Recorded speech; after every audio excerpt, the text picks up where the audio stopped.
What do you take away from that game, if anything, tonight? I'll take the first period. I thought we played pretty hard in the first. I thought we competed well in the first. We did some stuff that we wanted to accomplish, and a team that was deeper than us, a team that competed harder than us in the end. The score is the score, but we'll look at the first period, and like I told the guys in the room, our focus now shifts to tomorrow.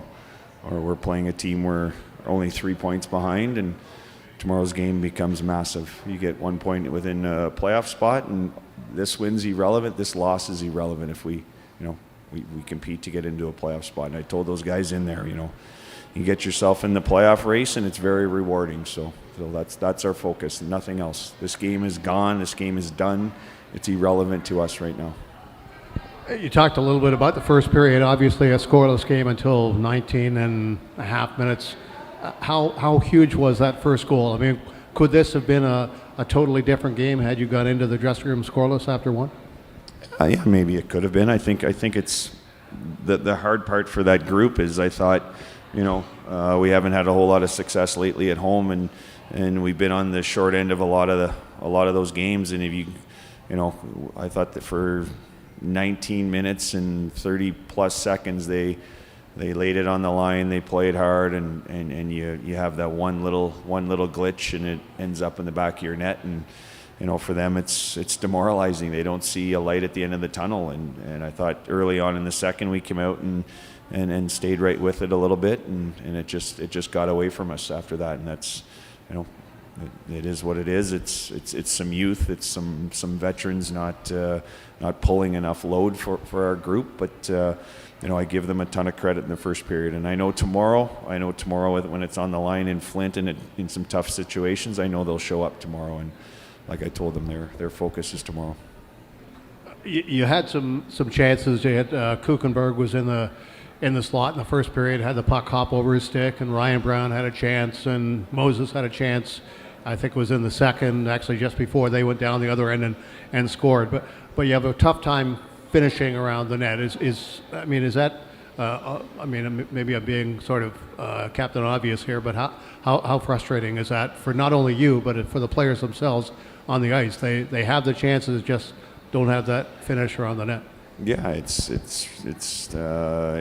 very, very frustrating for them because they, our kill goes out and blocks a whole bunch of shots, and you hang in there, and you feel like right now it feels like you have to play the perfect game or get the perfect situation for us to score or get that opportunity. It's right. I'm sure you'd be frustrated too if you went out and shoveled your driveway and 10 seconds later you had to turn around and redo it again, and then redo it again, and then redo it again. It's like an uphill battle that never ends. And like I said, I know that dressing room's not going to quit on each other, and I know that dressing room's going to continue to compete and battle, and they showed signs of it in the second, and obviously by the third it was, we kind of lost all momentum in that, but yeah. Obviously not the end result, but when you look at what was it, about, I don't know, maybe 5 minutes to play in the third period, it was a 7-0 hockey game, and Lane Sim blocks a shot. I mean, that's got to mean something moving forward. Yeah, like our focus for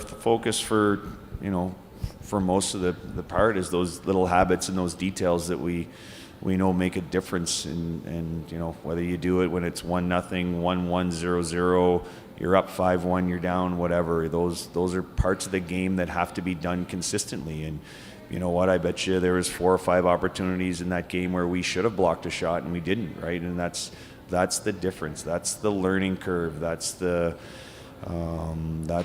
details of the game that you lack a little bit when you struggle. You lack a little bit when you're young. And like I said, if our older guys have to do more of that to fester it through the group, and as much as I thought Cooper had a pretty solid game, he was physical trying to get to the net, but I think and I said this before, we need to pull more out of Marco. We need to pull more out of Filak. We need more out of Kai. We need more out of Deuce. Those are the guys.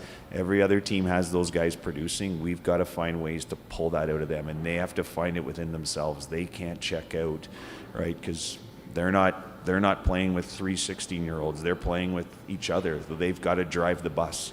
They've got to sit in that seat and be like, okay, I'm going to take this game under control. And we've seen Marco do it. We've seen Deuce do it. We've seen those guys do it. We've got to find a way to do it more often. For tomorrow, do you look to switch the lines up a bit, or do you try to keep the same lines together and keep that sort of chemistry kind of trying to going? I mean, I think we had those lines in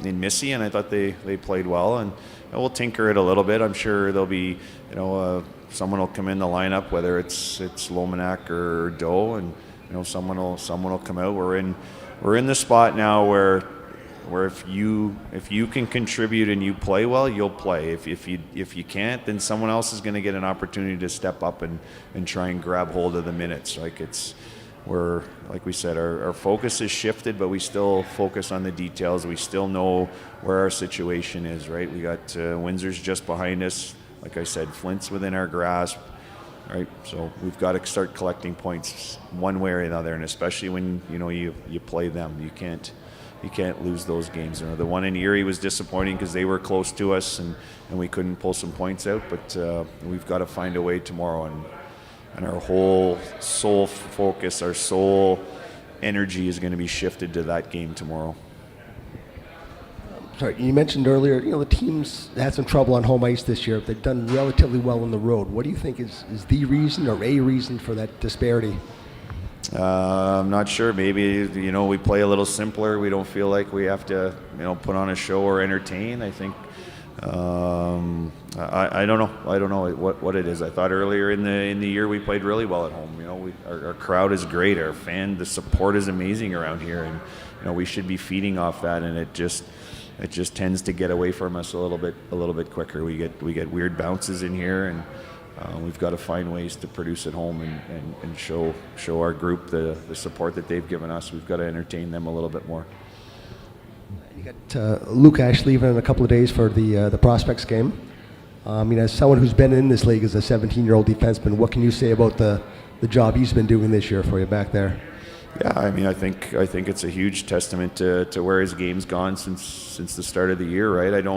I think if you look around the league, I don't think there's a 17-year-old defenseman in the CHL that plays the minutes he plays the hard minutes he plays. He's not insulated by a 19, 20-year-old like Dickinson is in London. He's insulated by a 16, 17-year-old that's just the same age as him. So for him to show up every night and play a 50-goal scorer on this team and a 100-point player on that team, that's a lot to ask a 17-year-old. And the fact that he shows up and competes and he's getting recognition for his upside and his ability. When he's engaged, when he skates, when he moves pucks, he's a dynamic player, and you know what? He's getting the recognition he deserves, and hopefully it'll work out for him.